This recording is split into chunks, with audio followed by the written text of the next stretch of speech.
میرے والد کے ساتھ، تو راستے میں میرے والد صاحب کو بخار آیا، طبیعت خراب ہوئی اور یہاں تک کہ ان کا انتقال ہو گیا۔ انتقال کے بعد میں بڑا گھبرایا کہ میں غریب مسافر حالت میں سفر میں ہوں اور میرے والد کا انتقال ہو گیا، ان کی تدفین کیسے کروں، اور میں بڑا پریشان تھا۔ اور دیکھتے دیکھتے میرے والد صاحب کا چہرہ، میت کا چہرہ سیاہ کالا پڑ گیا۔ میں بہت گھبرایا کہ یہ کیا ہو گیا، میرے والد کا چہرہ سیاہ پڑ گیا، کالا پڑ گیا۔ میں بہت تکلیف میں تھا، بہت گھبرایا ہوا تھا۔ تو پھر میں نے دیکھا کہ پھر مجھے نیند کا غلبہ ہوا۔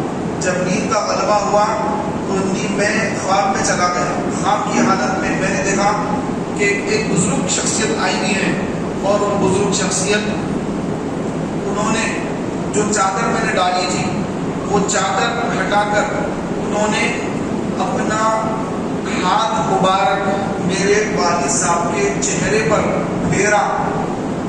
میں یہ خواب میں دیکھ رہا ہوں کہ میرے والد کے اوپر جو چادر میں نے ڈالی تھی، اس چادر کے نیچے ہاتھ ڈال کر میرے والد کے چہرے پر کسی بزرگ نے اپنا ہاتھ پھیرا، اور اس کے بعد وہ تشریف لے جانے لگے۔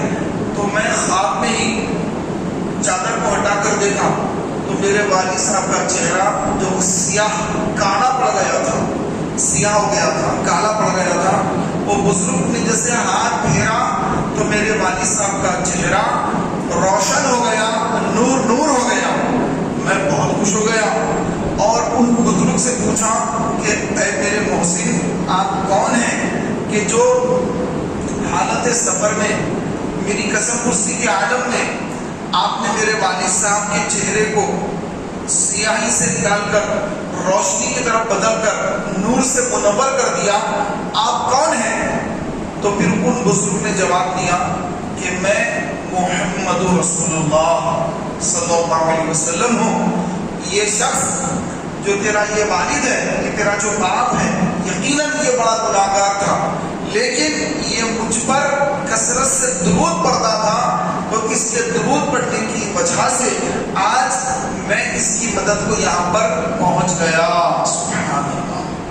میرے پیارے بھائیوں، کہ جو نبی کریم صلی اللہ علیہ وآلہ وسلم پر درود پڑھتا ہے، اگرچہ گناہگار ہو، اگرچہ سیاہکار ہو، گناہوں کی وجہ سے بڑی تکلیف میں ہو، مرنے کے بعد اگرچہ چہرہ اس کا کالا پڑ گیا ہو، لیکن اگر وہ نبی کریم صلی اللہ علیہ وسلم پر درود شریف پڑھنے والا ہے تو پھر آپ علیہ السلام اس کو اس حال میں نہیں چھوڑتے، بلکہ آپ علیہ السلام ایسے وقت جب وہ تکلیف میں اس کا چہرہ سیاہ پڑ گیا، چہرہ کالا پڑ گیا، ایسے وقت پر آپ علیہ السلام اس کے پاس تشریف لاتے ہیں اور اس کے چہرے پر اپنا ہاتھ مبارک، اپنا دست کرم، دست رحمت پھیرتے ہیں، اور جیسے دست رحمت آپ پھیرتے ہیں، اللہ کا ایسا کرم ہوتا ہے کہ مولا تبارک و تعالیٰ اپنے پیارے حبیب علیہ السلام کے صدقے میں اس گناہگار کے چہرے کو نور سے منور فرما دیتا ہے۔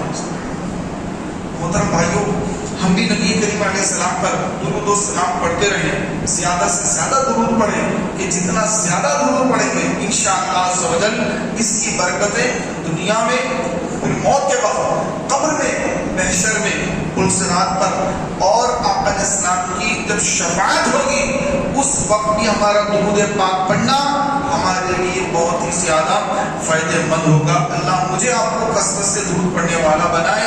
ایک مرتبہ مل کر آواز سے بلند درود پاک پڑھ لیجیے۔ اللہم صلی علی سیدنا و مولانا محمد وعلی آل سیدنا و مولانا محمد مبارک وسلم، صلاۃ و سلام علیک یا رسول اللہ صلی اللہ علیہ وسلم۔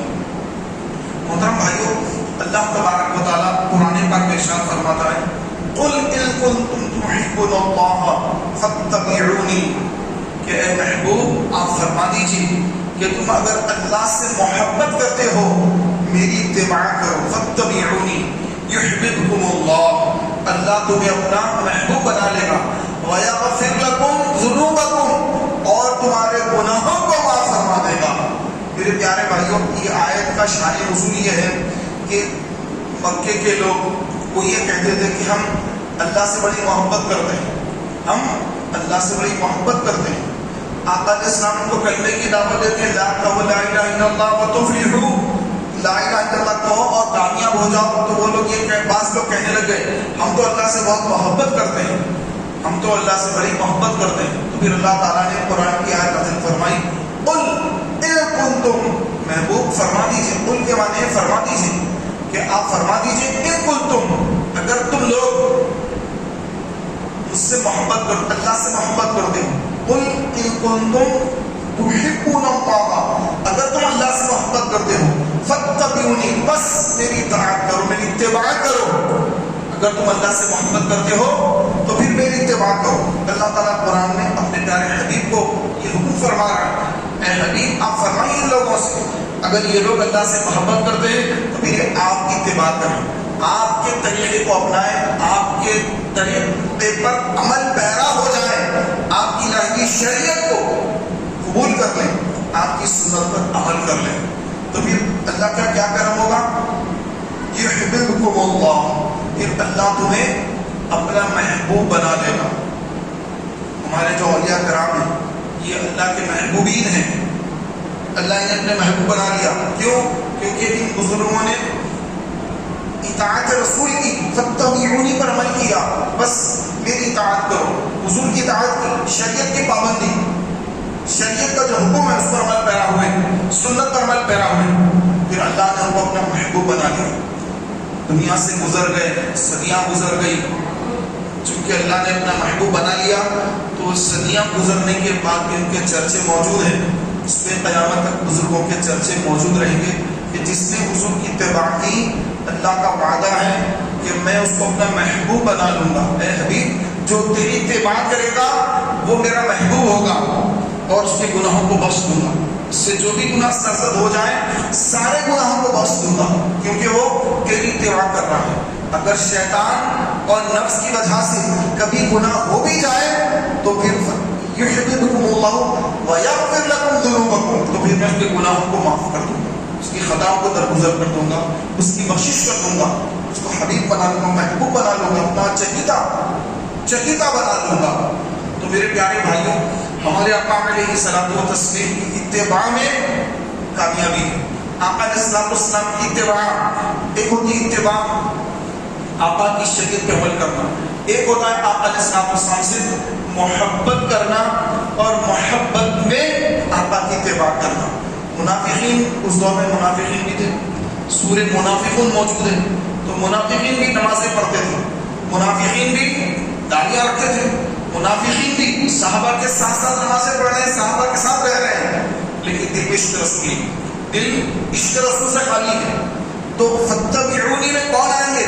صرف اتباع کرنے والے نہیں، پہلے آقا کی محبت ہو، پہلے سچے مومن بنے، آقا علیہ السلام کی محبت، حضور علیہ السلام کی اتنی محبت کہ آقا علیہ السلام نے فرمایا کہ تم اس وقت تک مومن نہیں ہو سکتے، پہلے مومن بننا ہے۔ مومن کب بنیں گے؟ فرمایا کہ جب تک تم اس سے اتنی محبت نہ کرو کہ اپنے ماں باپ، اپنی اولاد اور اپنے آپ سے زیادہ، جب تک مجھ سے محبت نہیں کرو گے تمہارا ایمان مکمل نہیں ہوگا۔ تو اتباع سے پہلے محبت ہے، پہلے حضور کی محبت، حضور کی ذات سے محبت، آقا کی ذات سے پہلے محبت ہو، اور اتنی محبت کہ اپنے ماں باپ قربان، اپنی اولاد قربان، اپنے آپ کو قربان، اپنے آپ کو بھی حضور پر قربان کر دیں، اتنی زیادہ شدید محبت رسول سے کریں، اور پھر رسول کی محبت میں اتباع نبوی، سرکار کی شریعت اور سرکار کی سنت پر عمل پیرا ہو، یہ کامیابی کا راستہ ہے۔ اور یہی اگر راستہ کامیابی کا ہے، اور اس راستے سے ہٹ کر جتنے راستے ہیں یہ سارے راستے جہنم کی طرف لے جانے والے اور جہنم کی آگ میں کھائی میں ڈالنے والے اور دردناک عذاب کی طرف لے جانے والے، ایک ہی راستہ ہے رسول پاک علیہ الصلوۃ والتسلیم کی محبت۔ کتنی محبت؟ سب سے زیادہ محبت۔ ہر ایک کو محبت ہوتی ہے پیسے سے، ہر ایک کو محبت ہوتی ہے اپنے ماں باپ سے، ہر ایک کو محبت ہوتی ہے اپنے اولاد سے، اپنے بیوی بچوں سے، اور اپنے گھروں سے، اپنے کاروبار سے، اپنے دیگر چیزوں سے محبت ہوتی ہے، گھر سے، کپڑوں سے، اپنے پاس جو چیزیں ہیں، قیمتی چیزیں ہیں، اس سے محبت ہوتی ہے انسان کو، تو یہ ساری چیزوں سے زیادہ کس سے محبت کرے؟ حضور سے محبت کرے، حضور پر اپنے ماں باپ کو بھی قربان کر دے، اپنی اولاد کو بھی قربان کر دے، اپنے پاس جو کچھ مال ہے اس کو بھی قربان کر دے، اپنے آپ کو بھی حضور پر قربان کر دے، تو اب جا کے اس کا ایمان مکمل ہو رہا ہے، وہ کامل مومن ہو رہا ہے، اور پھر اس کے بعد اللہ تعالیٰ کا وہ محبوب بھی بن رہا ہے، پھر اللہ کی بارگاہ سے اس کو مزید انعامات یہ مل رہے ہیں کہ قیامت کے دن ایسا بندہ جو حضور علیہ الصلوۃ والسلام کی اتباع میں زندگی گزارا، اللہ تعالیٰ قیامت کے روز اس کو عزت کے ساتھ داخل جنت فرما دے گا، اور وہ جس کی شفاعت کرے گا اللہ تعالیٰ اس کی شفاعت بھی قبول فرمائے گا۔ یہ احادیث پاک کا خلاصہ ہے۔ محترم بھائیوں، ہمارے آقا نبی کریم صلی اللہ علیہ وسلم کی ذات اقدس سے بے انتہا محبت کرنا، یہ عملی طریقہ صحابہ نے کر کے بتایا کہ حضور سے کیسی محبت کریں، سرکار علیہ الصلوۃ والتسلیم سے کیسی والہانہ محبت کریں۔ حضور وضو کرواتے ہیں، آقا علیہ السلام کے وضو کے پانی کو نیچے نہیں دیا جاتا، صحابہ کرام لے کر اس کو پی لیا کرتے، اپنے چہرے پر مل لیا کرتے، اپنے سر پر ڈال لیا کرتے۔ آقا کلی فرماتے، صحابہ کلی کا پانی لے کر اس کو پی لیتے۔ بتائیے کیا قرآن کی کوئی آیت میں اللہ نے ارشاد فرمایا کہ میرا حبیب جب وضو کرے تو کلی کا پانی تم صحابہ پی لیا کرو؟ نہیں فرمایا۔ سرکار نے کبھی یہ حدیث میں نہیں فرمایا کہ جب میں وضو کروں تو میرے وضو کے پانی کو تم نیچے گرنے مت دینا، بلکہ اس کو اٹھا کر اپنے چہرے پر مل لینا یا اس کو پی لینا، اپنے سر پر ڈال لینا۔ سرکار نے کہیں نہیں فرمایا۔ تو یہ جو صحابہ کرام نے عمل کر کے بتایا، تو یہ ان کو کس نے بتایا؟ ان کے عشق رسول نے ان کو بتایا کہ جن سے محبت کرتے ہیں تو ان کے وضو کے پانی کو بھی نیچے نہیں گرنے دیا۔ جو امت، جو قوم اپنے نبی کے وضو کے پانی کو نیچے گرنے نہیں دیتی، پھر وہ قوم اپنے نبی کے خون کو نیچے کیسے گرنے دیتی؟ تو یہ مناظر غیر مسلموں نے دیکھا، اپنے بادشاہوں کو جا کر بتایا، ارے محمد سے جنگ کرنے کا تصور بھی مت کرنا کہ ان کے چاہنے والے ایسے ہیں کہ جب وہ عبادت کے لیے، اللہ کی عبادت کے لیے جب وہ لوگ وضو کرتے ہیں، جب ان کے نبی وضو کرتے ہیں تو وضو کے پانی کو ان کے غلام، ان کے امتی، ان کے صحابہ اس کو پانی کو نیچے نہیں گرنے دیتے، اتنی محبت کرتے ہیں۔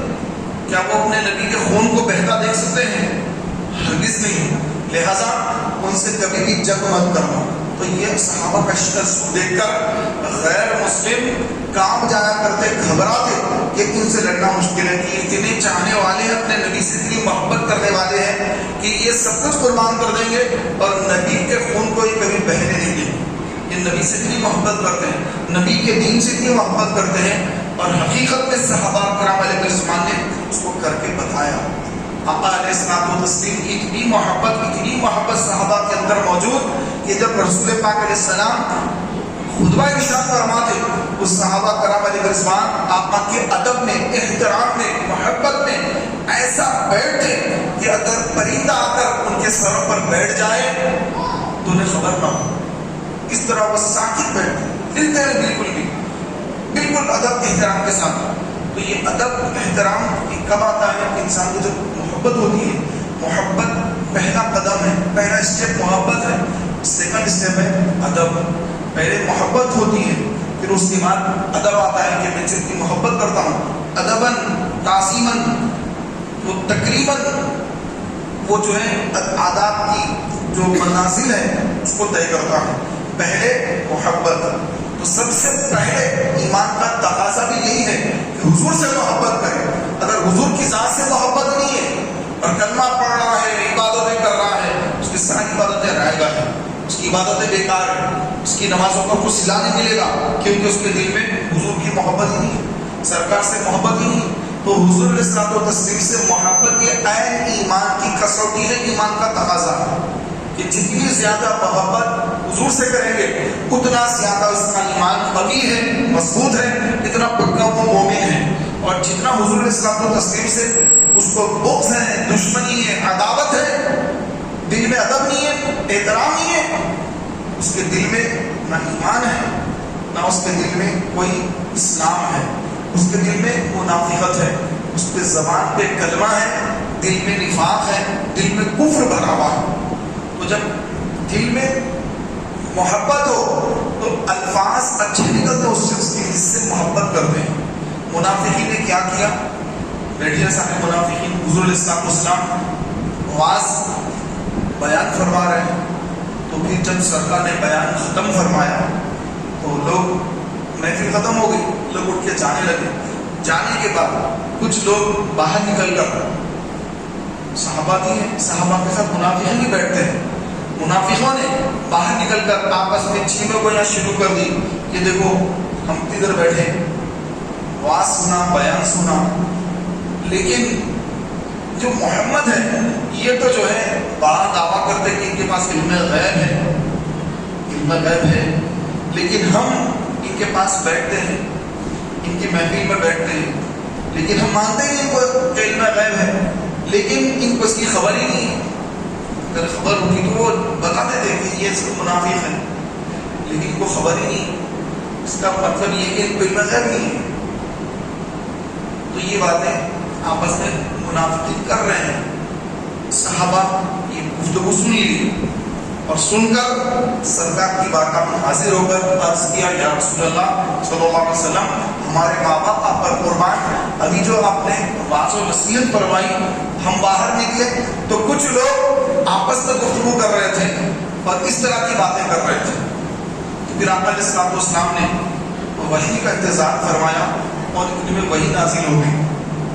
اللہ تبارک و تعالیٰ نے قرآن پاک میں وحی نازل فرما دی کہ اے میرے حبیب، اے میرے محبوب، وہ لوگ جو آپ کے علم غیب پر کام کرتے ہیں وہ اسلام لا کر اسلام سے پھر گئے، اسلام لا کر پھر گئے ہیں، اور وہ عذر پیش کریں گے کہ ہم تو ایسے ہی بول رہے تھے، عذر پیش کریں گے، لا تعتذروا قد کفرتم بعد ایمانکم، کہ وہ لوگ عذر پیش کریں گے، لیکن وہ جھوٹے ہیں، وہ اپنے عذر میں جھوٹے ہیں کہ وہ معذرت کریں گے، لیکن اللہ گواہی دے رہا ہے کہ وہ جھوٹے ہیں۔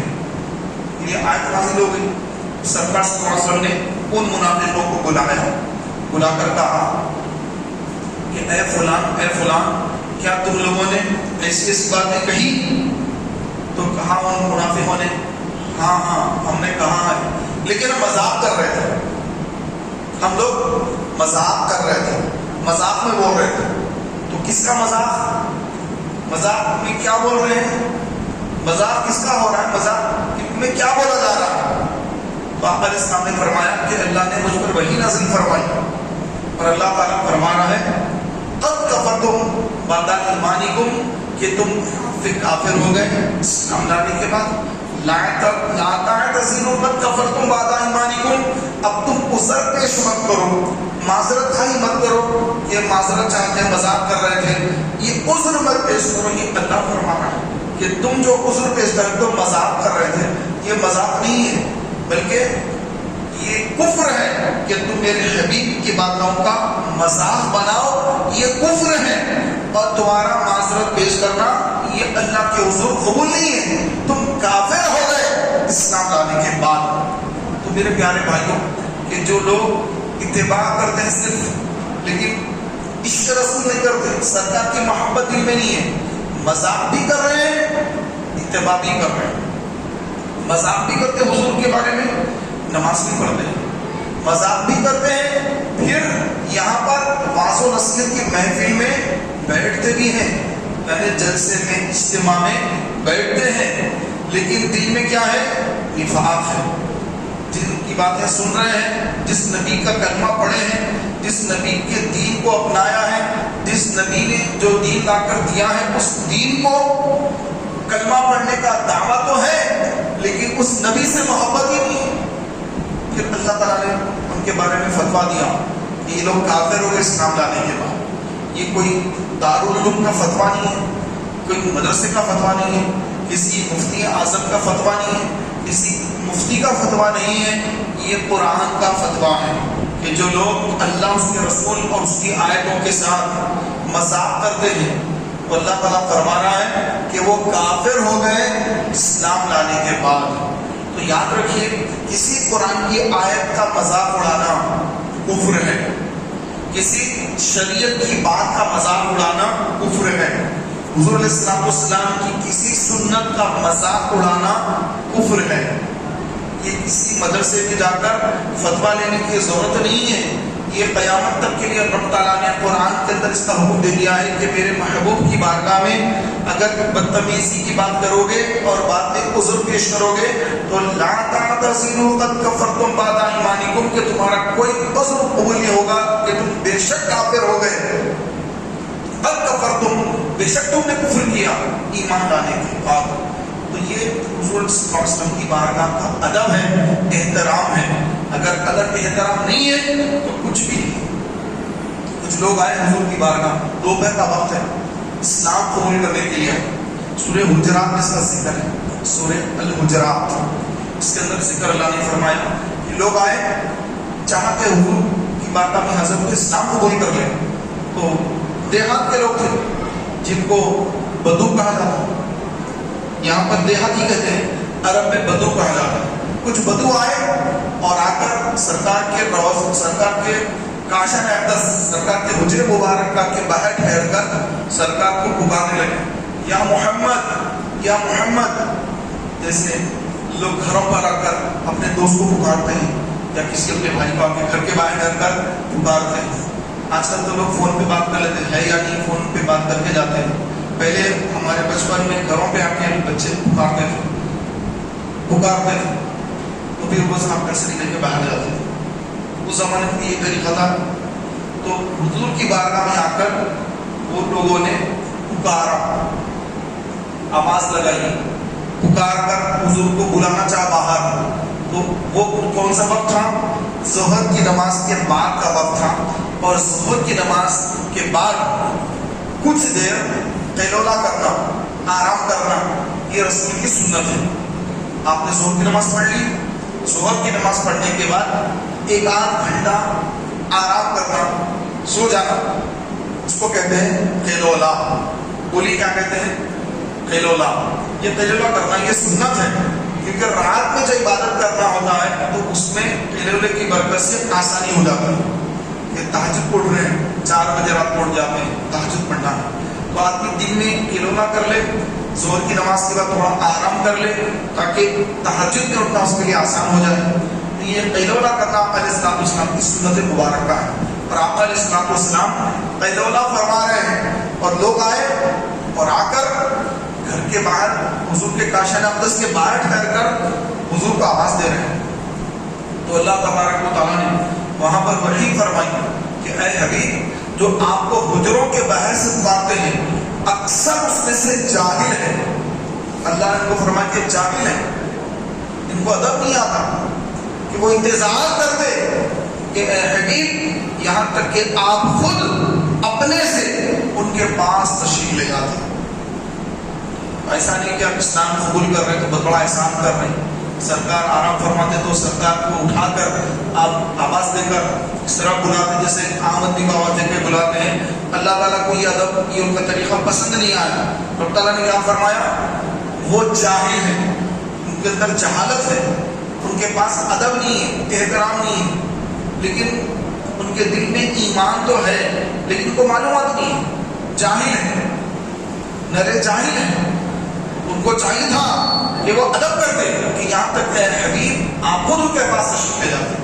تو اللہ تعالیٰ کو ان کا ایمان لانا، اللہ کو ان کا محبوب نہیں ہے، لیکن اس کے رسول کی شان میں اگر ذری سی کمی ہوتی ہے تو مولا تعالیٰ وہیں پر وہی نازل فرما دیتا ہے اور تنبیہ فرما دیتا ہے کہ تم لوگ جاہل ہو کہ میرے حبیب کی بارگاہ میں باہر ٹھہر کر اس طرح آوازیں نکال کر پکارتے ہو، نام لے کر پکارتے ہو، اس طرح سے باہر ٹھہر کر اونچی آواز میں پکارتے ہو، اس طرح سے جاہل ہے۔ چاہیے تو یہ تھا کہ انتظار کرتے اور میرا حبیب خود تمہارے پاس تشریف لاتا۔ تو میرے محترم بھائیوں، رسول پاک علیہ السلام کا ادب اور حضور علیہ السلام کی تعظیم، بارگاہ مصطفیٰ کا ادب سکھانے والا رب تعالیٰ ہے۔ جیسے معاشروں کا دربار ہوتا ہے، ابھی بھی جو ہے وہ کوئی آپ سی ایم کے پاس، پی ایم کے پاس یا کوئی بڑے پوسٹ والے کے پاس جائیں گے تو آپ کو جو ہے ایسا ادھر جانا، ادھر کرنا، ایسا بیٹھنا، بنوائیں گے تو ایسا جانا، ابھی بھی طریقے بتائے جاتے ہیں۔ یہ طریقے حکومت بتاتی ہے۔ پہلے جو بادشاہ تھے وہ بادشاہ اپنے دربار کا ادب سکھاتے تھے، آ کے 3 مرتبہ اسے سلام کرنا، جھک کے شاہی سلام ہوتا، جھک کر 3 مرتبہ سلام کرنا، شاہی سلام۔ جاتے وقت بھی جو ہے ایسا سلام کر کے پیٹ بغیر بتائے کہ ریورس جانا، پیچھے پیچھے جانا، ادب، کیونکہ بادشاہ سلامت ادب ہے ان کا، ان کو پیٹ کیسے بتاتے، تو بغیر پیٹ بتائے کے پیچھے چلے جانا۔ یہ ہر بادشاہ اپنے دربار کا ایک سسٹم بناتا ہے کہ میرا ریسپیکٹ ایسا کرنا، میں آؤں، میں بیٹھوں تو اس کے بعد تم بیٹھنا۔ جج بھی دیکھیں آپ، کورٹ میں جج ہوتا ہے، جج آتے سب بیٹھ جاتے ہیں، جب جج بیٹھتا ہے سب بیٹھتے ہیں، اس کا ایک ریسپیکٹ ہے۔ یہ کورٹ کا قانون ہے، کورٹ کا طریقہ ہے۔ اسی طرح ہر دربار کا ادب ہے۔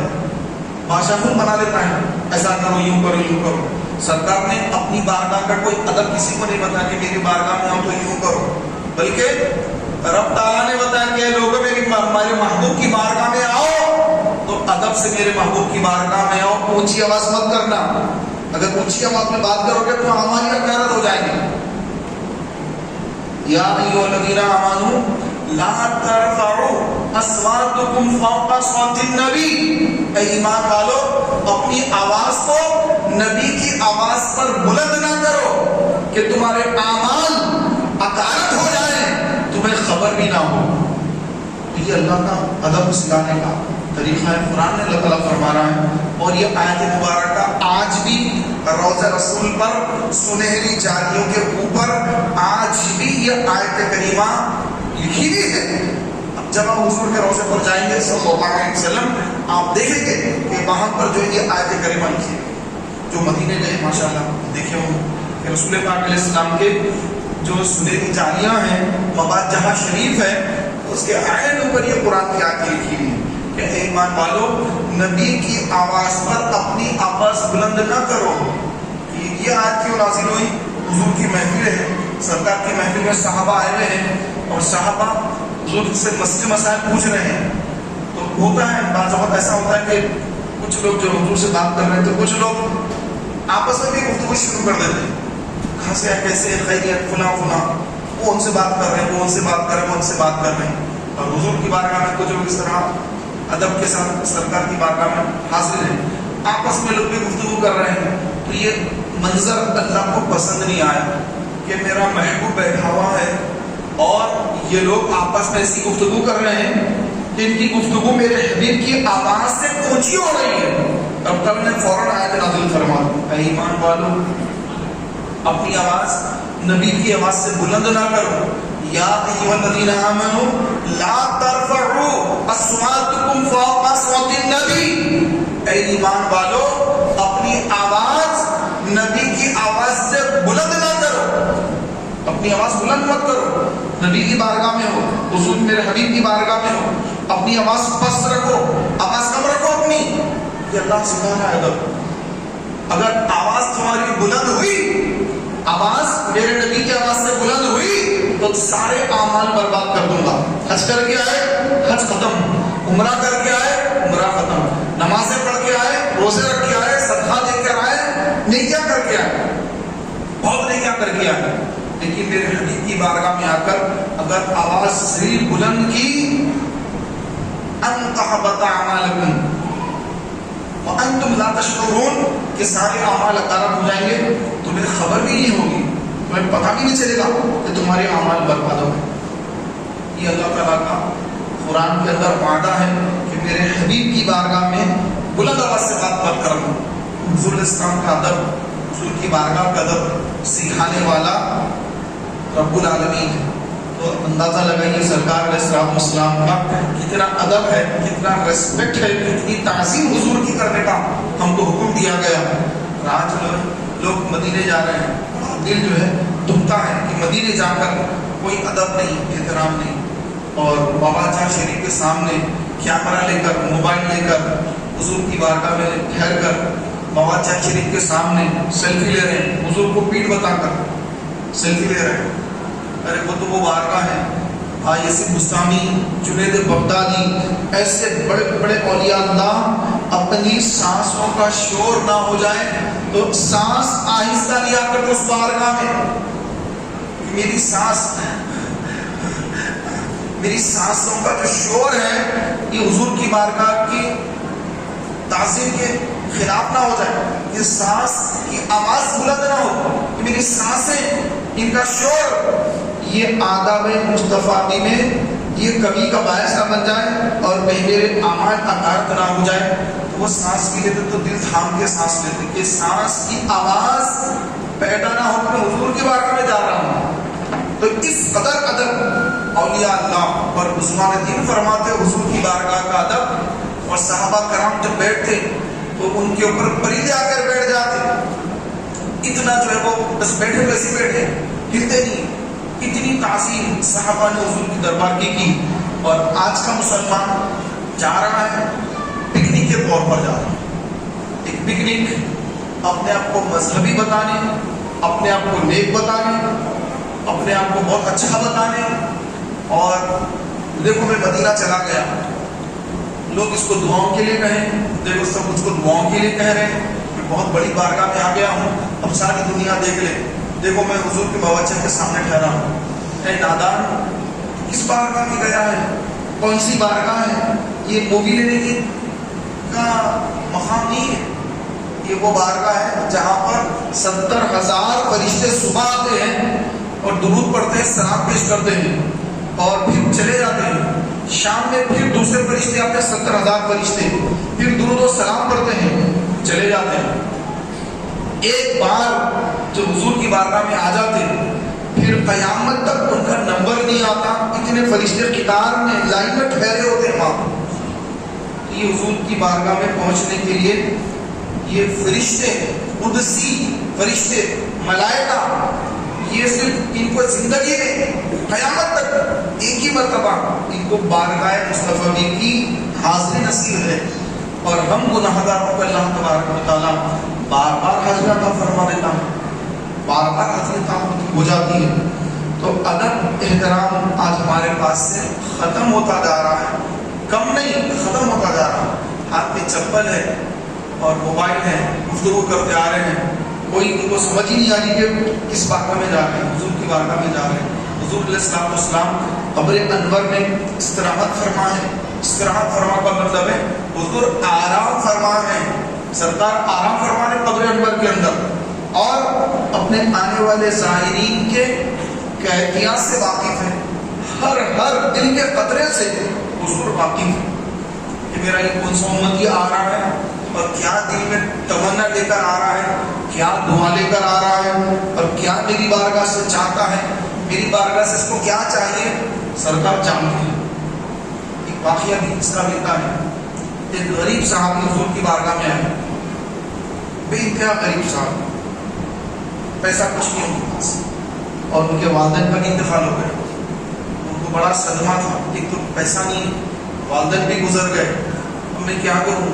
حضور کی بارگاہ میں چلے گئے، جا کے دیکھا مجمع بھرا ہوا ہے، جگہ نہیں، کیسے پہنچوں، گردنیں پھیلا کر کیسے جاؤں، ادب کے خلاف ہے. دیکھیں گے پیچھے بیٹھ گئے، یہاں تک کہ نماز کا وقت ہو گیا. نماز ہوئی، ان کو جگہ سامنے نہیں ملی، مجمع سامنے بھرا ہوا ہے، اکابر صاحب سامنے، بڑے بڑے صاحب سامنے، یہ غریب سامنے پیچھے ہے، جگہ نہیں ہے. یہاں تک کہ پھر عصر کا وقت ہو گیا، عصر کی نماز کا وقت ہو گیا، عصر پڑھے صحابہ، یہ چاہ رہے کہ میں آگے پہنچوں، جگہ نہیں، مجمع اتنا زیادہ ہے. یہاں تک کہ مغرب ہو گئی، عشاء ہو گئی، ان کو موقع ہی نہیں ملا. عشاء کا وقت ہو گیا. عشاء کی نماز پڑھنے کے بعد اب سرکار علیہ السلام تسلیم خود بنفس نفیس سرکار علیہ السلام مسجد سے نکل کر اب اپنے حجرے کی طرف جا رہے ہیں. حجرے کی حضور کا کاشان اقدس حجرے کی طرف جا رہے ہیں. اب سرکار صلی اللہ علیہ وسلم جیسے اٹھے حجرے کی طرف جا رہے ہیں، وہ غریب صحابی بھی اٹھ گئے، چلو اب میں اکیلے بھی جا کے حضور سے عرض کر دوں گا، اب تو مجمع چھٹ رہا ہے، مجمع کم ہو رہا ہے، چلو حضور کی بارگاہ میں عرض کر دوں گا. سرکار علیہ السلام آگے تشریف لے گئے، یہاں تک کہ سرکار اپنے کاشانہ اقدس میں داخل ہونے والے ہی تھے، پھر آقا علیہ السلام رک گئے۔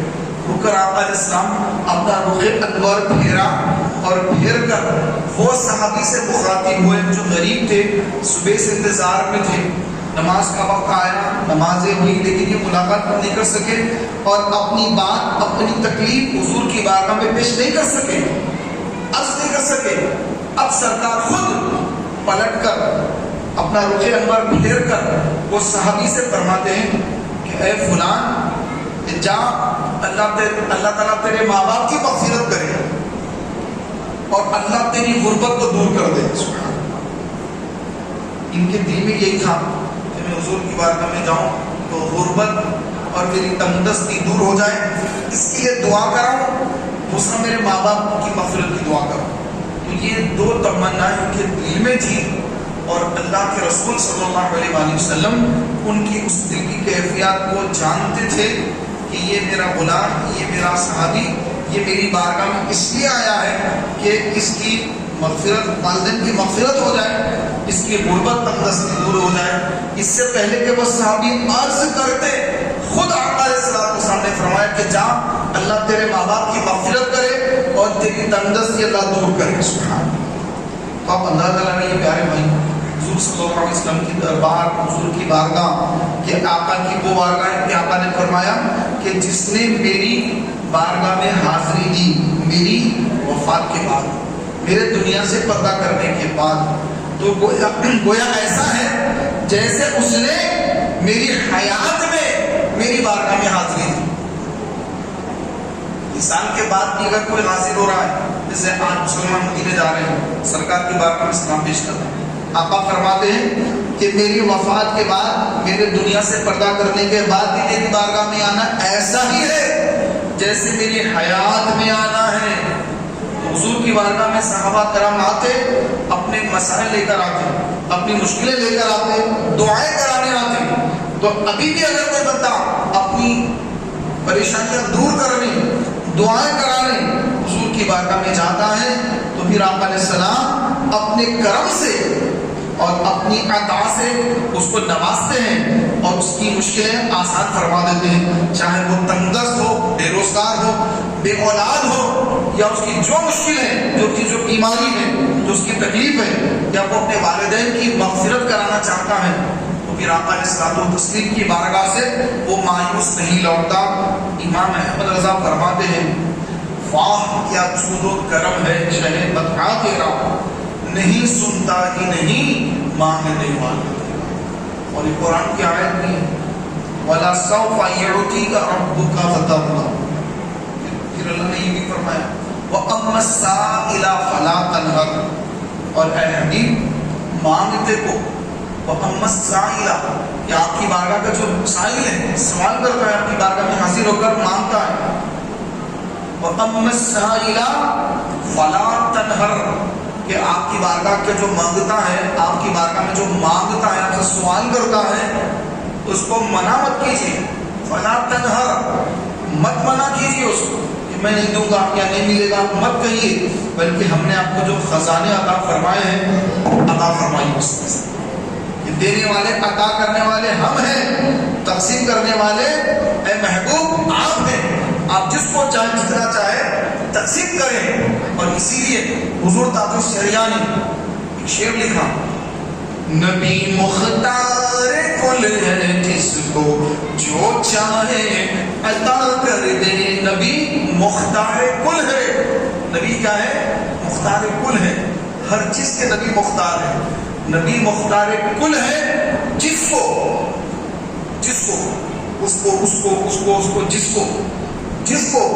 جو چاہے، یہ نہیں کہ یہ دے سکتا، یہ نہیں دے سکتا، یہ دے سکتا، یہ تو میں نہیں دے سکتا، ایسا نہیں۔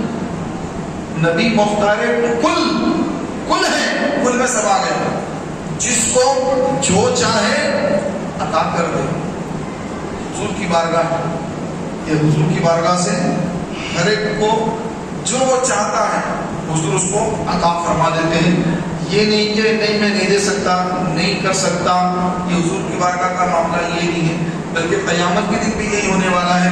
ہر نبی کہیں گے اذهبوا الی غیری، اور آقا فرمائیں گے انا لہا، ہاں میں اس کے لیے تیار ہوں، ہاں میں تیری شفاعت کروں گا، ہاں میں تمہاری شفاعت کروں گا، آؤ میری بارگاہ میں تمہاری شفاعت کروں گا. اور ہر نبی کہہ رہے ہیں اذهبوا الی غیری، اذهبوا الی غیری. یہ میدان محشر میں بھی ہوگا. ساری امتیں ایک طرف، سارے انبیاء ایک طرف، اور میرے آقا علیہ السلام ایک طرف، اور آقا علیہ السلام سارے گناہگاروں کی شفاعت فرمائیں گے. اس وقت جب ہر نبی یہ کہہ دے کہ میں نہیں کر سکتا، میں نہیں کر سکتا، میں کچھ نہیں کر سکتا، ہر نبی کہہ رہے اذهبوا الی غیری، دوسروں کے پاس جاؤ، دوسروں کے پاس جاؤ. نبی یہ نہیں کہہ رہے کہ کسی اور کے پاس جاؤ، نبی کہہ رہے کہ میں ہوں تمہاری شفاعت کروں گا، انا لہا، ہاں میں تمہاری شفاعت فرماؤں گا. تو یہ کون سی شفاعت ہے؟ یہ شفاعت کبریٰ ہے جو سب کو نصیب ہوگی. شفاعت کبریٰ یعنی اللہ تعالیٰ حساب و کتاب شروع کرے گا. حساب و کتاب ہی نہیں دے گا اللہ تعالیٰ. اب لوگ کہیں گے کہ یا اللہ ہمارا حساب کر دے، حساب نہیں ہو رہا، اتنی گرمی ہے، حساب شروع کر دے مولا. مولا تعالیٰ حساب ہی نہیں کر رہا کسی کا، ٹھہرے رہو ایسے دھوپ میں ٹھہرے رہو. سایہ نہیں، عرش کے سایہ کے علاوہ کوئی سایہ نہیں، دھوپ سخت ہے، پانی نہیں ہے پینے، کچھ بھی نہیں، جسم پہ کپڑا نہیں. لوگ گرمی سے پریشان ہو کر اللہ تعالیٰ سے کہتے ہیں کہ مولا چاہے جہنم میں ڈال دے لیکن یہ تکلیف سے نکال دے. لیکن ان کو کیا معلوم جہنم اس سے خطرناک ہے. لیکن وہ اپنے گمان میں یہ سمجھ رہے ہوں گے کہ اتنا زیادہ یہاں گرمی ہے کہ شاید جہنم اس سے کم ہوں گی، تو چاہے جہنم میں ہی ڈال دے لیکن یہ معاملہ ختم کر دے گا. لیکن اللہ تعالیٰ یہ ختم نہیں کرے گا. اور ہر نبی کہیں گے اذهبوا الی غیری کہ میں یہ معاملہ ختم کرنے کے لیے اللہ کی بارگاہ میں کچھ نہیں کہوں گا. مجھے اتنی ہمت نہیں کہ میں اللہ کی بارگاہ میں جا کر یہ معاملے کو ختم کراؤں، کسی اور کے پاس جاؤں. سرکار فرماتے ہیں انا لہا، ہاں میں ہوں جو اللہ کی بارگاہ میں تمہارے لیے شفاعت کروں گا. تو پھر سرکار علیہ السلام جب شفاعت فرمائیں گے تو اللہ تبارک و تعالیٰ عز و جل اپنے محبوب علیہ السلام کو حکم دے گا کہ اے حبیب آپ سر سجدے سے اٹھائیے، آپ جس کی شفاعت کریں گے اس کی شفاعت قبول کی جائے گی. تو پھر وہاں قیامت کے دن حضور کی شفاعت ہی کے صدقے میں نہ صرف حضور کی امت بلکہ سارے دیگر جتنے لوگ ہیں ان سب کا بھی حساب و کتاب شروع ہوگا. میرے آقا کی شفاعت صرف ہم امتیوں کے لیے نہیں بلکہ دوسرے نبیوں کے جو امتی ہیں ان کا بھی حساب و کتاب رکا ہوا ہے. چاہے موسیٰ علیہ السلام کی امت ہو، داؤد علیہ السلام کی امت ہو، عیسیٰ علیہ السلام کی امت ہو، ہر امت کسی کا حساب اللہ نہیں لے رہا ہے. یہاں تک کہ جب محبوب علیہ السلام اللہ کے حضور اپنی سفارش پیش کریں گے تو مولا قبول فرما کر حضور کی امت کے ساتھ ساتھ ان دیگر انبیاء علیہ السلام کی امتوں کا بھی حساب و کتاب اب شروع ہو جائے گا. اس کو کہتے ہیں شفاعت کبریٰ. اس کے بعد پیارے بھائیوں پھر حضور کی جو خاص شفاعت ہے کہ اپنے گناہگار امتیوں کو جہنم سے بچا کر داخل جنت کرانا، یہ آقا علیہ السلام کی شفاعت. اب یہ جب شفاعت ہوگی تو سب سے پہلے آقا شفاعت کریں گے، پھر دیگر انبیاء، پھر اولیاء، صدیقین، شہداء، صالحین، علماء، حفاظ، حاجی، سب شفاعت. لیکن پہلے کس کی؟ سرکار کی شفاعت. تو پیارے بھائیوں ہمارے آقا نبی کریم صلی اللہ علیہ وآلہ وسلم سے جو محبت کرتا ہے آقا فرماتے ہیں کہ قیامت کے دن میرے زیادہ قریب، اندازہ لگائیے آپ، کروڑوں کا مجمع ہے، اربوں خربوں کا مجمع ہے. خدا جانے آدم علیہ السلام سے لے کر اب تک کتنا مجمع ہے. قبروں میں کتنے لوگ ہیں ابھی خبر نہیں کہ قبروں میں کتنے لوگ ہیں. پھر قیامت آنے تک کتنا مجمع ہوگا.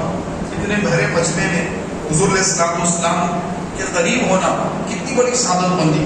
کون پہنچ سکتا؟ حج کے موقع پر 25 لاکھ مسلمان حج کرتے ہیں مکہ مکرمہ. آپ بنا میں دیکھیے، عرفات میں دیکھیے، ایک دوسرے کو ملنا مشکل ہو جاتا ہے. یہاں سے جاتے ہیں، بسر جاتے ہیں تو ملنا مشکل ہو جاتا ہے. کتنے لاکھ ہیں؟ 25 لاکھ کا مجمع ہے. لیکن جدا ہو جائے تو ملنا مشکل.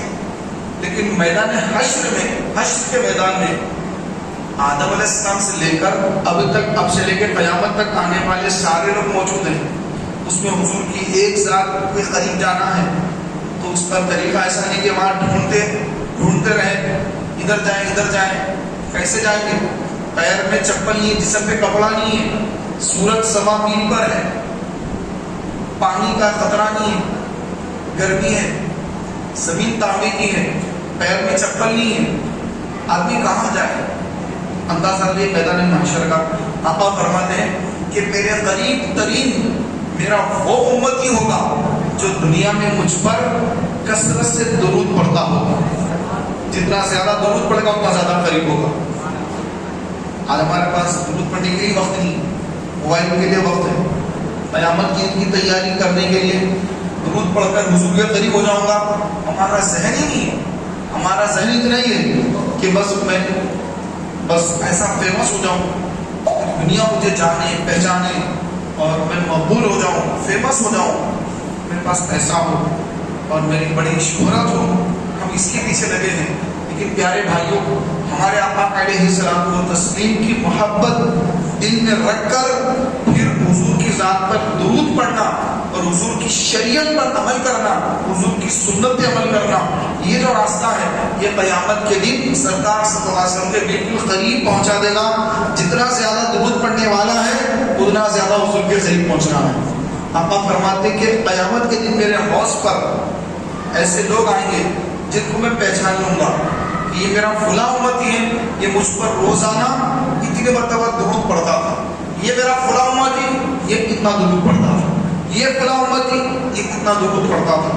آقا فرماتے کہ ان کے درود کی وجہ سے میں ان کو پہچانوں گا کہ میری بارگاہ میں یہ درود پڑھتے تھے، تو ہم بھی درود پڑھیں۔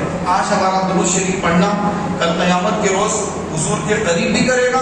حضور کے مبارک ہاتھوں سے آب کوثر، فرماتے کہ میں اپنے ہاتھوں سے اپنے غلاموں کو، پیاسوں کو آب کوثر عطا فرماؤں گا، اور جو میرے حوض کا پانی پیتا ہے پھر اللہ اس کی پیاس بجھا دے گا، اس کی پیاس بجھ جائے گی، یہاں تک کہ وہ جنت میں داخل ہو جائے گا، اس کو پیاس نہیں لگے گی۔ جنت میں جانے تک اس کو میدان حشر میں پیاس کی تکلیف سے محفوظ ہو گیا، حضور کے ہاتھوں سے آب کوثر مل گیا۔ میرے پیارے بھائیوں، حوض کوثر کا پانی ملنا قیامت کے دن بہت بڑی کامیابی ہے، بہت بڑی کامیابی ہے، اور وہ کامیابی حاصل کرنے کا وقت موت سے پہلے تک زندگی میں جیتے جی ہے۔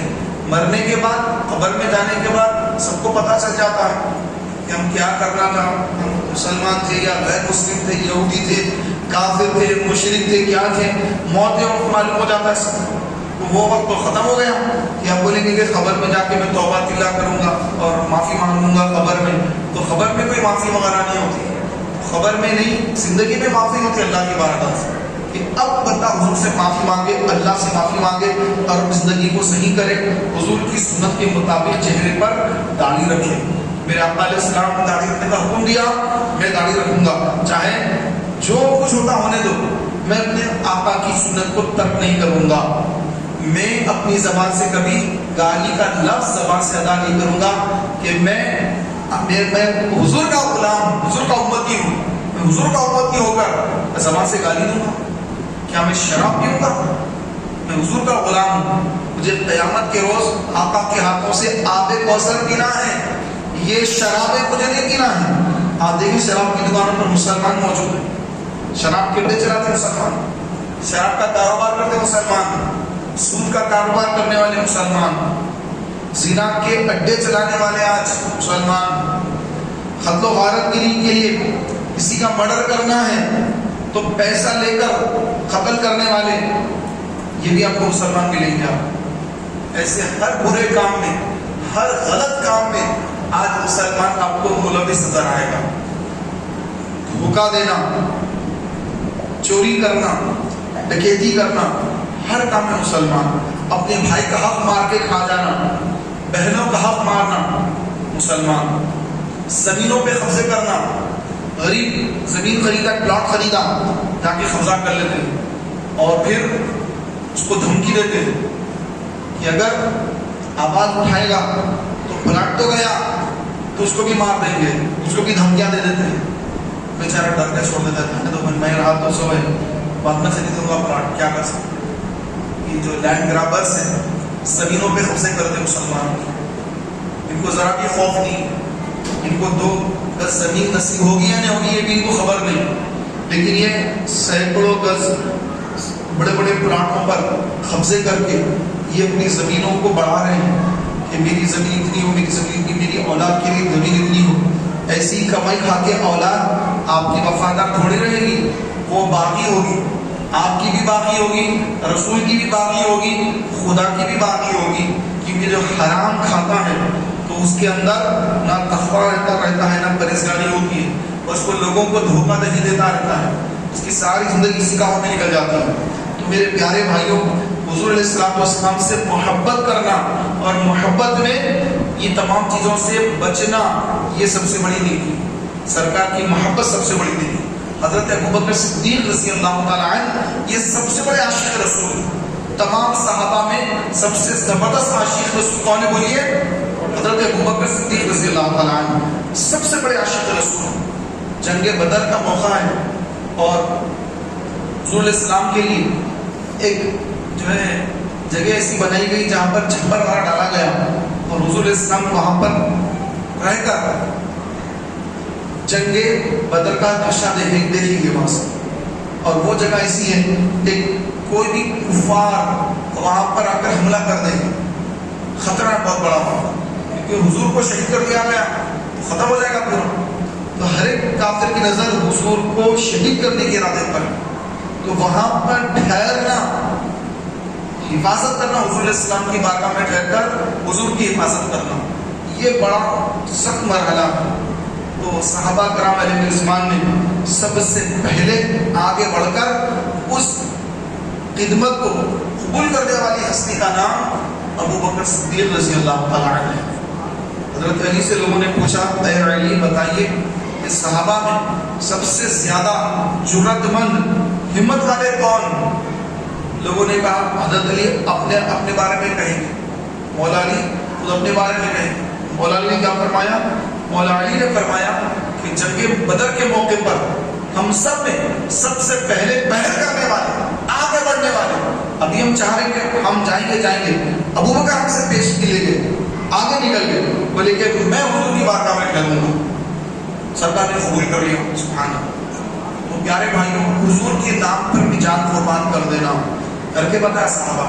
صدیق اکبر غار ثور میں جب سانپ آیا، غار ثور جو مکے شریف گئے انہوں نے دیکھا ہوگا، جبل ثور پر غار ثور ہے، 4,500 فٹ، پتہ نہیں کتنا اور زیادہ بلند ہے. تو تقریباً 2.5 گھنٹے لگتے ہیں چڑھنے کے لیے. 2.5 گھنٹے چڑھتے رہنا اوپر، 1.5 گھنٹے نیچے اترتے ہیں. اتنا اونچا پہاڑ ہے، وہاں پہ غار ہے. ہجرت کی رات سرکار علیہ السلام کو اپنے کندھوں پر سوار کر کے صدیق اکبر وہ پہاڑ پر تشریف لے گئے. آج آدمی خود چڑھ کے جا نہیں سکتا، اور رستے بنے ہوئے ہیں تب بھی اس کو چڑھ کے جانا مشکل ہے. جگہ جگہ رک کر جانا پڑتا ہے، سانس پھولنا شروع ہو جاتی ہے. اور کئی آدمی تو دیکھ کر گھبرا جاتے کہ بھائی میں نہیں چڑھ سکتا اپنی اوپر. وہ نیچے سے زیارت کر لیتے ہیں، فاتحہ پڑھ لیتے ہیں، آ جاتے ہیں کہ بھائی غار کی زیارت تو نہیں ہو سکتی، پہاڑ کی زیارت ہو سکتی. پہاڑ کو دیکھ لیا کافی ہے، پہاڑ پہ بھی وہ چڑھنے کا بھی نہیں، اندر جانا ہی وہ غار ہے، چٹانیں ہیں، غار ہے. غار کے اندر جو سرکار 3 دن 3 رات قیام فرمائے. اور الحمدللہ وہاں پر ہم نے جا کر حضور کی محفل کی اور کلام اعلیٰ حضرت پڑھا، اور اعلیٰ پہ اسی غار کے بارے میں لکھا تھا، اسی غار کے بارے میں اعلیٰ نے شعر لکھا تھا. جان ہے جان کیا نظر آئے، کیوں عدو گرد غار پھرتے ہیں. حضور کو تلاش کرنے کے لیے، سرکار کو تلاش کرنے کے لیے کفار تلوار لے کر آ گئے، تلاش کرے حضور کو. حضور غار کے اندر ہے، یہ اطراف پھر رہے ہیں، لیکن ان کو یہ خبر نہیں کہ حضور تو غار کے اندر تشریف فرما ہے. اور حضور کائنات کی جان ہے. آغاز جب فرماتے ہیں جان ہے جان کیا نظر آئے. جان کسی کو نظر آتی؟ بیٹھے بیٹھے کسی کا انتقال ہو گیا، روح نکل کے چلے گئی، کسی کو نظر آئی نہیں آئی. جان ہے جان کیا نظر آئے، کیوں عدو گرد غار پھرتے ہیں. یہ دشمن عدو گرد غار پھرتے ہیں. حضور کی تلاش کریں، ڈھونڈ رہے حضور علیہ السلام کو، لیکن ان کو خبر ہی نہیں کہ حضور غار کے اندر موجود ہے. تو پیارے بھائیوں، یہ غار ثور ہے. غار ثور سرکار علیہ السلام غار ثور پر حضور علیہ السلام کو اپنے کندھوں پر اٹھا کر لے جانے والی ہستی کا نام ابو بکر ہے، اور بلندی پر جانے کے بعد حضرت ابو بکر نے یا رسول اللہ میں اندر جاتا ہوں، مجھے اجازت دیجیے کہ اندر جا کر سارے جو اندر سوراخ وغیرہ ہے اس بند کر دوں گا، صاف صفائی کروں گا، پھر آپ بعد میں تشریف لانا۔ پہلے سب صاف صفائی کی، کپڑے وغیرہ پھاڑ کے پھر سب بند کر دیا، پھر غار پہ ایک سوراخ کے اوپر اپنا پیر رکھ دیا، ایک بند ایک اس کو پھاڑ کے رکھنے کے لیے کوئی کپڑا وغیرہ کچھ بھی نہیں ہے، اپنا پیر رکھ دیا۔ اب عرض کیا اس کا اندر تشریف لا لیجیے، سرکار اندر تشریف لائے، اپنے صدیق اکبر کی مانڈی پر اپنا سر مبارک رکھ کر سرکار آرام فرما رہے ہیں، تو سانپ آ گیا اور اسی سوراخ میں سے جہاں پر آپ نے پیر رکھا تھا آ کر آقا علیہ السلام کا دیدار کرنا چاہتا ہے کہ میں حضور کو، اس کو معلوم تھا صاحب یہ غار میں خاتم النبیین صلی اللہ علیہ وسلم کی ایک دن آمد ہوگی یہاں پر، اور وہ انتظار میں تھا کہ جب آخری نبی آئیں گے ان کا دیدار کروں گا۔ صاحب بھی حضور کے دیدار کرنے کے مشتاق ہوتے۔ تو پیارے بھائی، اب ابو بکر نے سانپ کو روکنا چاہ کے میرے آقا کو تکلیف نہ دے، سانپ کہ سانپ ہے، زہریلا سانپ ہے، آقا کو تکلیف نہ دے دے، صدیق اکبر نے پیر رکھ دیا۔ سانپ جو ہے وہ چاہ رہا ہے کہ صدیق اکبر پیر ہٹا دے، لیکن ابو بکر پیر نہیں ہٹا رہے ہیں۔ تو بہت دیر تک سانپ نے دیکھا کہ اب پیر نہیں ہٹا رہے ہیں، تو اس نے پیر پر ڈنک مار دیا، ڈس لیا، ڈسنا تھا۔ صدیق اکبر تکلیف پہنچی، سانپ ڈس لیا، زہریلا سانپ، عرب کا سانپ، ریگستان کا سانپ، پہاڑوں میں رہنے والا سانپ، اژدہا ڈس لیا، زہر سرایت کر گیا جسم کے اندر، زہر جب پھیلنے لگا تو صدیق اکبر برداشت کرتے رہے یہاں تک کہ آنکھ میں آنسو آ گئے، اور آنسو جھلک کر آنکھوں سے آنسو ٹپکے تو کہاں چہرے مصطفیٰ پر۔ سرکار نے آنکھیں گولی فرمایا، ابو بکر کیا ہوا، کیوں روتے ہو؟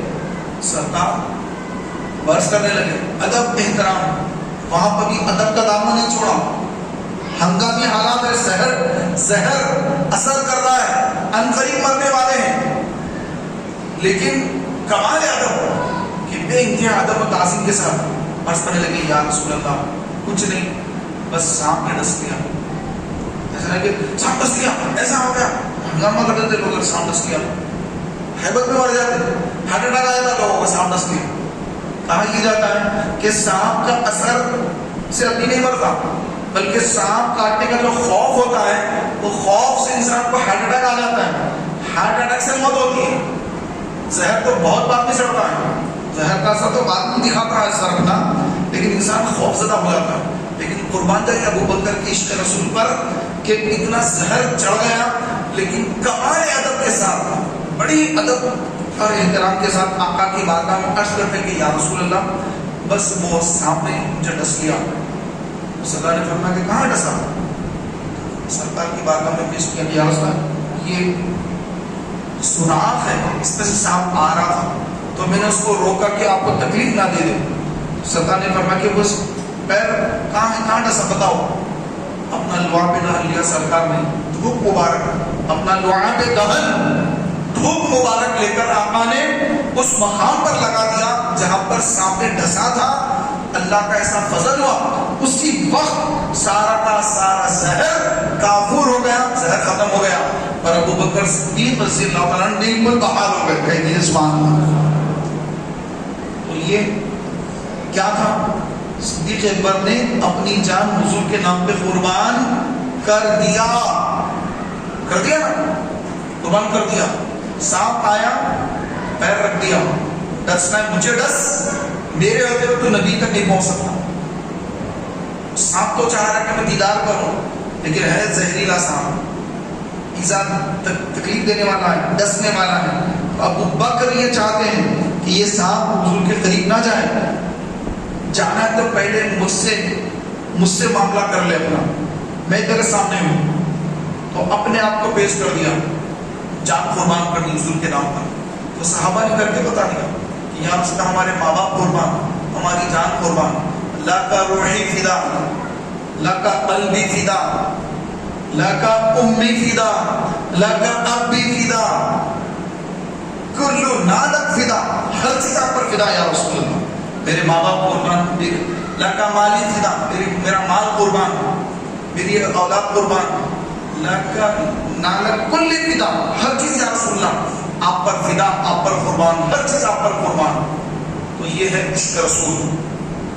اس سے ہم کو سیکھنا چاہیے کہ حضور علیہ السلام کی کیسی محبت ہم کو کرنا ہے، صحابہ نے کر کے بتایا ہے. اور قرآن کے اندر ہے لا یکلف اللہ نفسا الا وسعها، کہ ہم نے انسان کو اتنی مشقت میں نہیں ڈالا کہ جتنی وہ مشقت برداشت نہیں کر سکتا، بلکہ ہم انسان کو اتنی مشقت میں ڈالتے ہیں، اتنا ہی کام بتاتے ہیں، اتنا ہی کام اس سے لیتے ہیں، اتنا ہی کام کرنے کا حکم دیتے ہیں جتنا وہ کر سکتا ہے، جتنی اس کے اندر طاقت ہے، جتنی استطاعت ہے، جتنی اس کے اندر قابلیت ہے، جتنی برداشت کی صلاحیت ہے، جتنی برداشت کی طاقت ہے، ہم اتنا ہی بوجھ اس پر ڈالتے ہیں. لا یکلف اللہ نفسا الا وسعها، ہم کسی نفس پر اس کی جان سے زیادہ بوجھ نہیں ڈالتے. اللہ تعالیٰ کو فرمانا کیا بولے کہ میں عشق رسول کا میرے بس کی بات نہیں، میں یہ نہیں کر سکتا، میں حضور سے محبت کا دعویٰ کر کے پھر عمل نہ کروں تو یہ کیسے ہوگا، میں نہیں کر سکتا، میرے لیے مشکلات ہیں. تو رب فرما رہا ہے لا یکلف اللہ نفسا الا وسعها، ہرگز ہم کسی جان پر اس کی طاقت سے زیادہ بوجھ نہیں ڈالتے. یہ مت سمجھنا کہ میں یہ نہیں کر سکتا، میں یہ نہیں کر سکتا، بلکہ ہم نے اتنا ہی کام بتایا تم کو جتنا تم کر سکتے. تمہارے اندر اتنی طاقت ہم نے رکھی، اسی کے بعد تم کو حکم دیا کہ یہ کرو. تم نہیں کرتے ہو، تمہاری سستی ہے، تمہاری کاہلی ہے، تمہاری سستیاں ہیں، تمہاری کاہلیاں ہیں، اور یہ تمہاری اپنی کبھی کوتاہیاں، تمہاری غلطیاں ہیں. ہم نے تو طاقت دی ہے تمہارے اندر، اور ہم تمہاری طاقت سے زیادہ بوجھ نہیں ڈالا تم پر ہم نے. یہ اللہ تعالیٰ کا قرآن میں اعلان ہے. تو کسی جان پر اللہ تعالیٰ اس کی طاقت سے زیادہ بوجھ نہیں ڈالتا. ملک وہ تو ابو بکر تھے، انہوں نے کر لیا، بھائی ہم کہاں سے کریں گے؟ تو بھائی ویسی نیکی کرنے کا موقع بھی آپ کے پاس ہے نہیں، وہ تو موقع ابو بکر کو ملا، انہوں نے کامیابی حاصل کی. تو اب ہمارے دور کے جو تقاضے ہیں، ان تقاضوں کو پورا کرنے کی ہمارے اندر اللہ نے اتنی طاقت رکھی. ہم اتنے بڑے طاقت مارنی، اتنے بڑے جو ہے ہم صدیق اکبر کے غلاموں میں ابھی شامل ہو جاتے تو ہم جو ہے بہت بڑی کامیابی اختیار کر لیے. ان کے غلام بن جائیں، ان کی غلامی کا آج اس دور میں گناہوں کا دور ہے. ہر طرف بے حیائی، بے پردگی اور اسلام سے بیزاری، ایسے حالات چل رہے ہیں. تو ہم ابو بکر اور صحابہ کے غلام، حضور علیہ السلام کی کیسی محبت انہوں نے کی، بس ہم اس میں سے تھوڑا سا بھی اگر لے لیں تو ہم اس دور کے عاشق رسول بن جائیں گے. تھوڑا سا بھی اگر مل جائے گا ابو بکر، عمر، عثمان، علی اور دیگر صحابہ کا، تھوڑا سا ان کا عشق رسول کا تھوڑا سا صدقہ مل جائے، 1% صدقہ مل جائے تو ہم عاشق رسول بن جائیں گے. میرے پیارے بھائیوں، سرکار سے محبت کرنا، آقا علیہ السلام کے لیے اپنا سب کچھ قربان کرنا ہے، آقا علیہ السلام کی سنت کو زندہ کرنے کے لیے قربانیاں دینا ہے. کہ امام حسین نے میدان کربلا میں قربانی دی، آل رسول نے، نواسہ رسول نے اپنے نانا جان کے دین کے لیے قربانی دی، صحابہ نے قربانیاں دی، جب جا کے اسلام ہے. حضرت خالد ابن ولید، آپ کی تلوار، کیا وزن تھا تلوار کا؟ 35 کلو، 35 kg وزن تھا. 35 کلو کی تلوار اپنے اٹھانا ہے تو اس کو جائے گا، کہاں سے اٹھائے گا؟ اٹھانا پھر اس کو مارنا، اس کو جب ماریں گے ڈبل طاقت رکھتی ہے مارنے. ایک تو کہتے ہو چلو اٹھا لو 35 کلو، اب مارے گا کیسا؟ اور سے مارنا بھی ہے، جنگ کے میدان ہے تو مارنے میں دگنی طاقت لگتی ہے، اٹھانے میں سنگل، اس کو لے کے مارنا پھر بار کرنا. تو اندازہ لگائیے ہم کتنے کمزور ہیں، ہماری کمزوری کیسی ہے.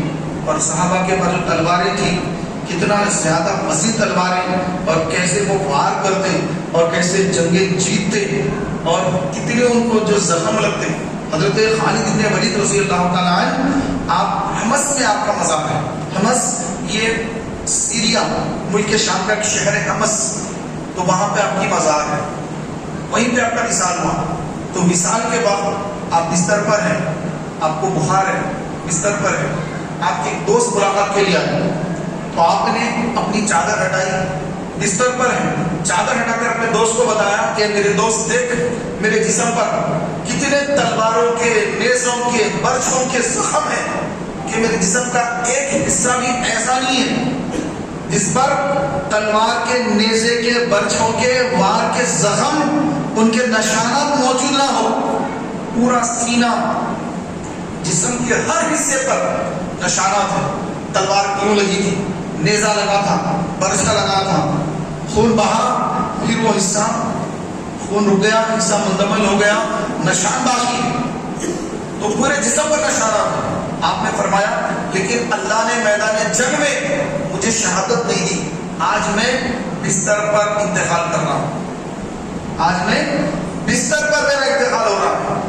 تو پیارے بھائیوں، موت جو ہے یہ میدان جنگ میں جانے والے اتنے بڑے سپہ سالار جن کو حضور کی بارگاہ سے لقب ملا سیوف من سیف اللہ، اللہ کی تلواروں میں سے تلوار، اللہ کے تلوار میں سے تلوار جتنا لقب ہو، اور ان کو میدان جنگ میں شہادت نہ ملے اور بستر پر ان کی وفات ہو رہی، ساری زندگی جنگوں میں گئی، ضعیفی آ گئی، بڑھاپا آ گیا، ضعیف ہو گئے، بستر پر آ گئے، اب بستر پر آپ کا انتقال ہو گیا، حمص میں آپ کی مزار ہے، لوگ ابھی بھی جا کے زیارت کرتے ہیں۔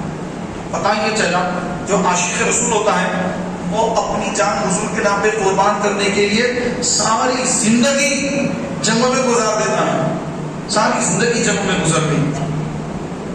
پہلے اسلام لانے سے پہلے الگ زندگی تھی، اسلام لانے کے بعد زندگی الگ تھی۔ حضرت سعد ابن ابی وقاص، یہ وہ صحابی ہیں کہ جن کے بارے میں سرکار نے فرمایا کہ اے سعد تیر چلا، سرکار تیر عطا فرماتے ہیں، سرکار خود اپنے آپ کو تیر عطا فرماتے ہیں کہ سعد تیر چلا، ارمی پھینک، ارمی یا سعد، سعد تیر پھینک، فدا کا اپنی باپ بھی، میرے ماں باپ تجھ پہ قربان، تیر چلا، تیر چلا۔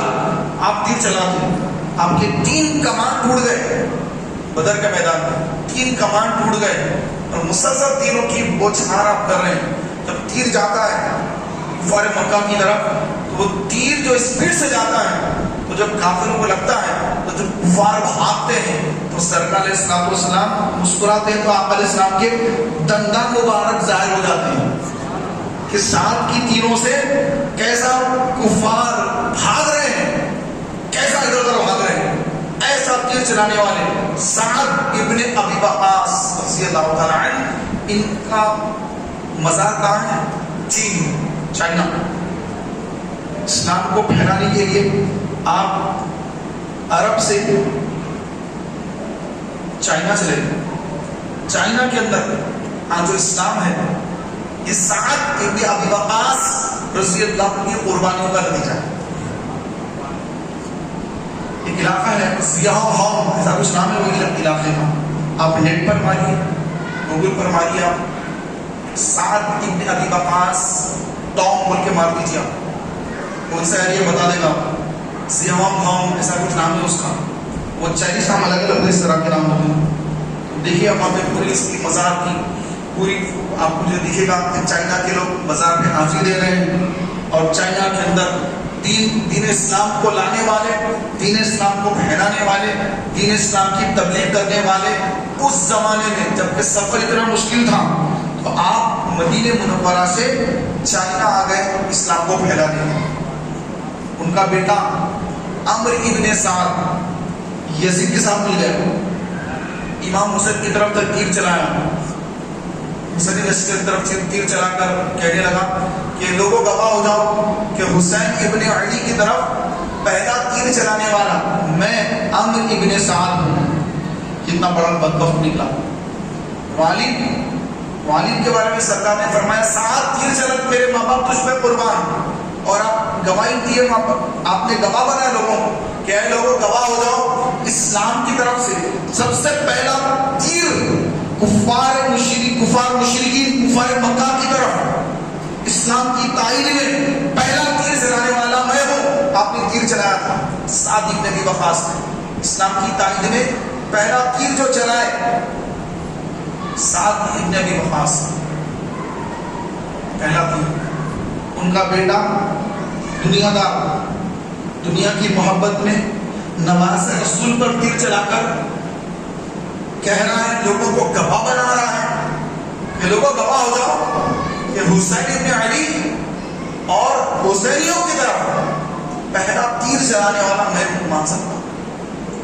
دیکھیے مقدر کی بات ہے، والد اتنے بڑے مقام پر ہے اور بیٹا جہنم کے راستے پر۔ اسی طرح امیر معاویہ ابن ابو سفیان یہ جنت کے راستے پر، اور ان کا بیٹا پلید یزید یہ جہنم کے راستے پر۔ جو اس کے ساتھ ہیں سب جہنم کے راستے پر۔ یہ مقدر کی بات ہے کہ مولا جس کو ایمان کی دولت سے سرفراز کرے اس کو کوئی بہکا نہیں سکتا، اور پھر اللہ جس کو گمراہ کر دے اس کے حال پہ چھوڑ دے اس کو کوئی راہ دکھا نہیں سکتا۔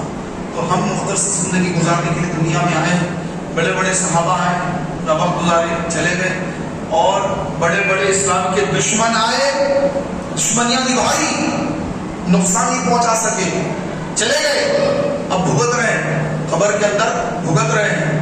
ابو لہب، ابو جہل، عتبہ، شیبہ، امیہ بن خلف، یزید پلید سب بھگت رہے قبر کے اندر۔ جو انہوں نے کیا وہ ان کے خبر کی ان کو مل رہا ہے، ان کو وہاں پر عذاب مل رہا ہے اور قیامت تک ملے گا۔ پھر قیامت کے بعد دردناک عذاب میں ہمیشہ ہمیشہ رہیں گے، ان کو کبھی نجات نہیں ملے گی، یہ ہمیشہ دردناک عذاب میں رہیں گے۔ ارے بھائیو یہ کیوں ہوا ان کے ساتھ؟ یہ ابو لہب کیوں بن گیا؟ ابو جہل کیوں بن گیا؟ کیونکہ رسول پاک علیہ السلام کی دشمنی۔ یہ اللہ کو اگر نبی بنانا ہوتا ہم کو بناتا، ہمارے پاس اتنا پیسہ ہے، ہمارے پاس اتنی دولت ہے، ہم یہ ہے ہم وہ ہے، لیکن اللہ نے ان کو نبی کیوں بنا دیا؟ ہم ان کو تسلیم نہیں کریں گے، ہم ان کو قبول نہیں کریں گے، ہم محمد صلی اللہ علیہ وسلم کو قبول نہیں کریں گے، معاذ اللہ استغفر اللہ۔ تو یہ ان کا جو تکبر تھا، اپنے آپ کو بڑا سمجھنا، میں بہت بڑا ہوں، اور حضور علیہ السلام کو ظاہری طور پر غریب سمجھنا، جبکہ آقا فرماتے ہیں اگر میں چاہوں تو یہ پہاڑ جو ہے یہ پہاڑ سونے کے بن کر میرے پیچھے پیچھے آنا شروع ہو جائے۔ اگر میں چاہوں تو یہ پہاڑ سونے کے بن جائے اور میرے پیچھے آنا شروع ہو جائے، لیکن یہ دنیا مردار ہے، اور اس کے تعریف، اس کے طلبگار، یہ دنیا کے جو طلبگار ہیں یہ کلاب ہیں، کتے ہیں۔ دنیا دار کو سرکار نے فرمایا کتے ہیں، دنیا کے طلبگار یہ کتے ہیں، لیکن مجھے آخرت بہتر ہے اس فانی دنیا سے، یہ فانی دنیا سے مجھے آخرت بہتر ہے۔ اگر میں چاہوں تو یہ پہاڑ سونے کے بن کر آ جائے میرے پیچھے، لیکن سرکار نے دنیا کو پسند نہیں فرمایا، آخرت کو پسند فرمایا کہ آخرت کی طرف توجہ کرو، آخرت کو دیکھو۔ تو حضور کی محبت یہ انسان کو دل سے دنیا کی محبت نکال دیتی ہے، حضور کی محبت دل میں پیدا کرتی ہے۔ آقا صلی اللہ علیہ وآلہ وسلم ایک مرتبہ چہرے پر بھوک کے آثار ہیں، حضور کے چہرے پر بھوک کے آثار ہیں۔ ایک صحابی دیکھ کے چہرہ سمجھ گئے کہ حضور کو بھوک لگی ہے، تو گئے اور جا کر ایک باغ میں گئے، کھجور کے باغ میں، اور وہ یہودی کا باغ تھا۔ اس سے کہا کہ میں تیرے باغ میں یہ کنویں سے پانی سے سیراب کروں گا، کتنے پیسے دے گا، کتنا مجھے دے گا؟ اس نے کہا کہ اتنا دوں گا، اتنے کھجور دوں گا۔ ٹھیک ہے، اور وہ اتنے ڈولنا اور کھیت کو سیراب کرنا، باغ کو سیراب کرنا، یہ کھجور کا باغ ہے اور رستے بنے ہوتے ہیں پانی جانے کے، وہ سیراب کر دی، اتنے ڈول سیراب کروں گا۔ تو اس نے کھجور دے دی، وہ کھجور لے کر تیزی کے ساتھ حضور کی بارگاہ میں حاضر ہو گئے اور پیش کر دیا حضور کی بارگاہ میں کھجور۔ سرکار نے فرمایا کیا تو نے یہ میرے لیے لایا؟ تو اس کی ہاں یا رسول اللہ، میری محبت میں لایا۔ تو اس کی ہاں یا رسول اللہ، اگر آپ سے محبت نہ ہوتی تو میں کیوں لاتا؟ آپ سے محبت میں لایا، آپ کے چہرے کو دیکھ کے میں سمجھ گیا کہ یا رسول اللہ آپ پر بھوک کے آثار چہرے مبارک پر، میں سمجھ گیا، اسی لیے فلاں باغ میں جا کر میں وہاں پر اتنے ڈول ڈول کر اتنے کھجور میں بات کر لیا تھا پہلے، پھر وہ کھجور لے کر یا اس کو اپنی بارگاہ میں حاضر ہو گیا، آپ اس کو قبول فرمائیے، میں بڑی محبت سے اپنی بارگاہ میں لے کر آیا، سرکار اس کو آپ قبول فرمائیے۔ تو سرکار نے فرمایا تو مجھ سے محبت کرتا ہے؟ لیکن ہاں یا رسول اللہ آپ سے کہتے ہیں محبت کرتا ہوں۔ تو پھر سرکار نے جملہ فرمایا اگر تو مجھ سے محبت کرتا ہے تو تیری طرف اللہ کی طرف سے تیری طرف بڑی بڑی آزمائشیں آئیں گی، آزمائشیں آئیں گی، صبر کرنا پڑے گا، کیونکہ میری محبت کا دعویٰ، حضور کی محبت، سرکار کی محبت بہت بڑی بات ہے۔ حضور کی محبت کا جب بندہ کوئی دعویٰ کرتا ہے، آزمایا جاتا ہے کہ واقعی یہ زبان سے بول رہا ہے کہ ہے بھی کچھ، آزمائش ہوتی ہے۔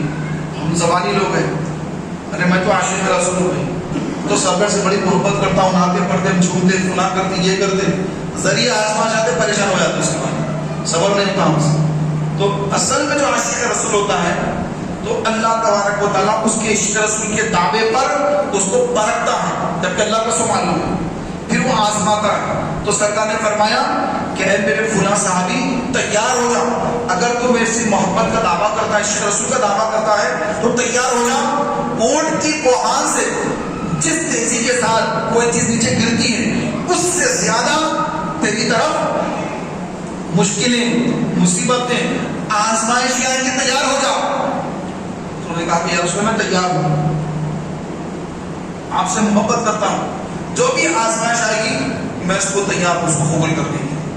تو پیارے بھائیوں، عشق رسول ایسا ہوتا ہے کہ یہ عشق رسول میں جب آدمی اترتا ہے تو پھر اللہ اس کو آزماتا ہے کہ میرے محبوب کی محبت کا جھوٹا دعویٰ تو نہیں کر رہا ہوں، سچا ہے یا جھوٹا ہے، آزمایا جاتا ہے۔ آزمائش کیسی ہوتی ہے؟ بھوک سے، پیاس سے، خوف سے، آدمی کو کھانے کو کھانا نہیں ہوتا ہے، پینے کو پانی نہیں ملتا ہے، اور ڈر، خوف، یہ کہاں نظر آ رہا ہے آپ کو؟ اس وقت یہ فلسطین میں آپ کو نظر آ رہا ہے، آ رہا نہیں ہے؟ کب بم گرتا نہیں معلوم، خوف ہے، کیمپوں میں ہے، کیمپ میں گھر توڑ دیے گئے، پورے پورے گھر ختم، پوری بستیاں ختم ہو گئی، غزہ شہر پورا ختم ہو گئے۔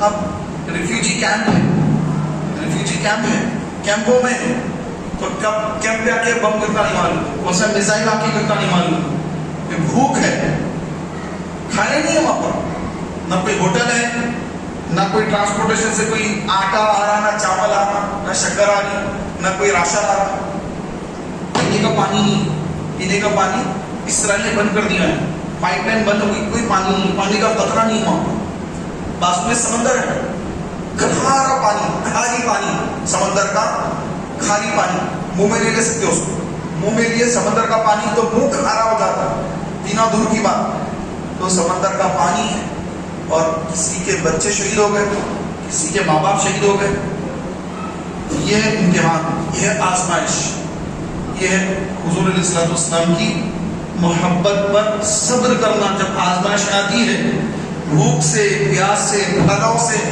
خوف سے، اللہ تعالیٰ آزماتا ہے۔ جب وہ اس میں کھڑے اترتے ہیں، پرکھے جاتے ہیں، جب کھڑے اترتے ہیں، پھر اللہ تعالیٰ ایسی نوازشوں سے ان کو نوازتا ہے، ایسا نوازتا ہے کہ بڑی بڑی حکومتیں ان کو اللہ عطا فرما دیتا ہے، سلطنتیں عطا فرما دیتا ہے، ان کو شہنشاہیت عطا فرما دیتا ہے۔ کیوں؟